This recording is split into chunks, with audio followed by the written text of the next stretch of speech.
Guys, good morning, good afternoon na pala dito sa Singapore. So I'm back in Singapore guys, and I'm walking kasi pupunta ako sa dati naming condo kasi may mga gamit ako doon na kukunin. So tara, ang init, tirik na tirik, alas 2. So we are walking the edge on Kern Hill. So ayan, we're walking, pupunta tayo sa bus stop. Malapit na tayo sa bus stop guys. So, I decided to walk na lang para tignan nyo yung Singapore flag. Diba? Tirik na tirik. Panguha dire kay Shinshin. Shinshin dire eh. Grabe ka init. Dili ma-open. Having noodles, mga auntie, for our lunch. It's around 11 something, so early lunch noodles. Puta mo ni ako ang dalahon. Naunsa man ni Sheila, oy? Grabe. Grabe Sheila. Ngawat pag ijag sabon sa. Of course. Grabe bay. Of course, ngawat ko yung sabon.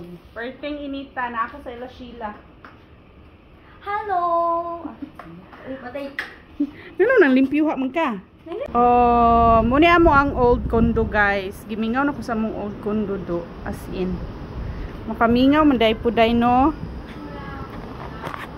Makamingaw. Sa wala ko gimingaw sa mga kuan dere. Pero makamingaw ko sa view ba. Ano mo sa manaba? Bana no kay. Kuan ba ang bana? O kakauwi ko lang mga ante galing doon kina Sheila doon sa dati naming kondo, kaya ayan labanan naman ako. Mga bedsheet yan, yun yung bedsheet namin doon dati. Ayan, nakalaban na naman. Ay, Diyos ko, ang init mga auntie. So, nag-taxi na lang ako pauwi kasi mabigat yung kinuha kong gamit doon kina Sheila. At ayan, ito na yung nilabhan natin kahapon. So, magtutupi tayo tapos naglalaba tayo. Hi guys! Good afternoon. So, ayan, aalis tayo. Sinuot ko na yung danang t-shirt ko.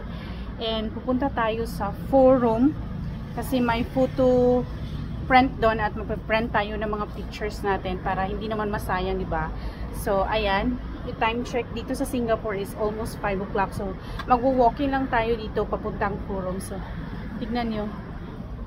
Ang init, diba? So, let's go guys.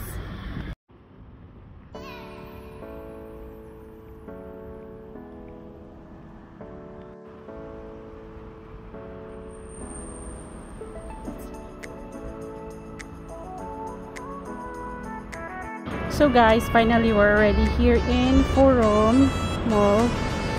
Ayan, grabe ang init.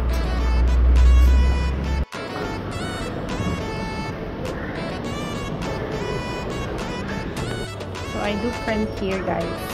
Photo.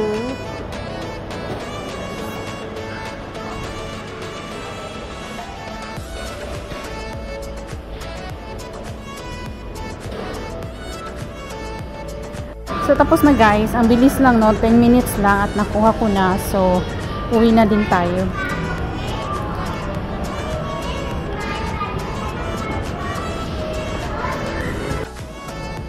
This is so cool, guys.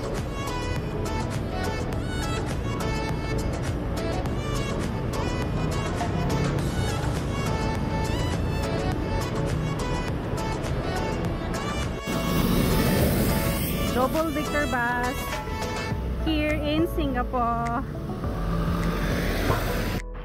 Singapore flag kasi malapit na ang National Day dito mga auntie. Uwi na tayo. Takbo! Bus.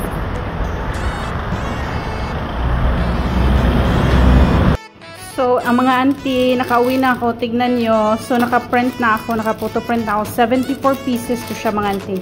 And, nabayaran ko is 64 kasama na itong photo album.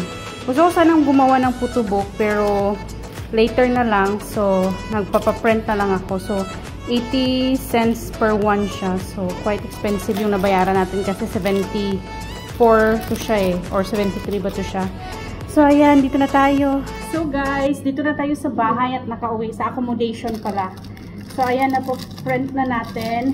And, itong album. So, ilalagay na lang natin siya dito. i-arrange. So 100 pieces to siya, and yung picture natin is 74 pieces or 73 pieces lang siya. Grabe ang init. So let's do.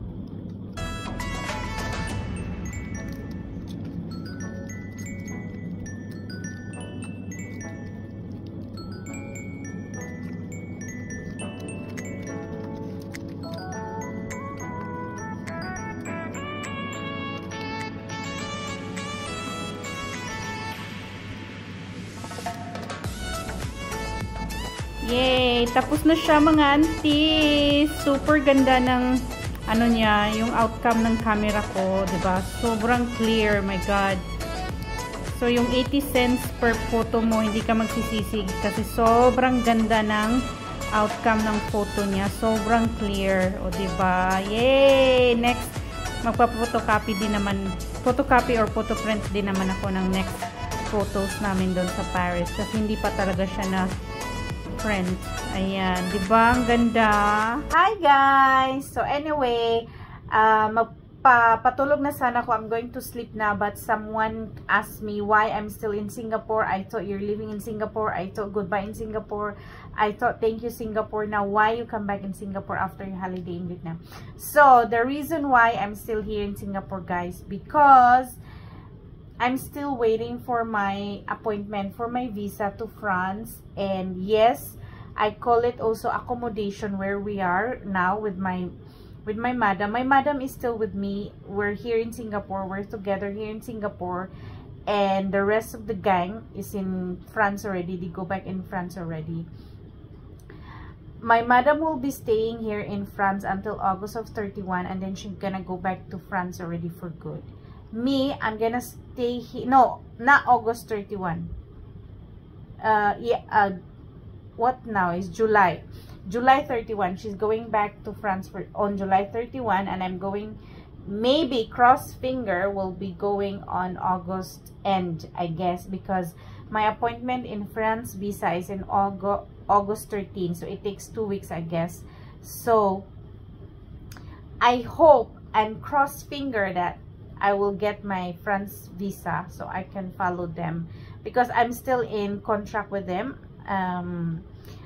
I'm also jobless here in Singapore, homeless in Singapore, no address in Singapore, but I'm still in contract with them. So I no job, but I'm still paid because it's continuation of the contract. Anyway, I hope I answered already to those who asked me, why are you still in Singapore? I thought you said goodbye Singapore. I thought you said for goodbye and everything. So that's the reason why I'm still in Singapore, guys. So anyway, it's a kind of holiday also to me that there is no monkeys with me. So getting my energy back before I'm gonna go for busy and hectic work or job. So yeah, I hope I answer your question, and I hope you watch this video so you will get the answer. Thank you for watching, guys, and good night because matutulog na ako, and bye. See you next time.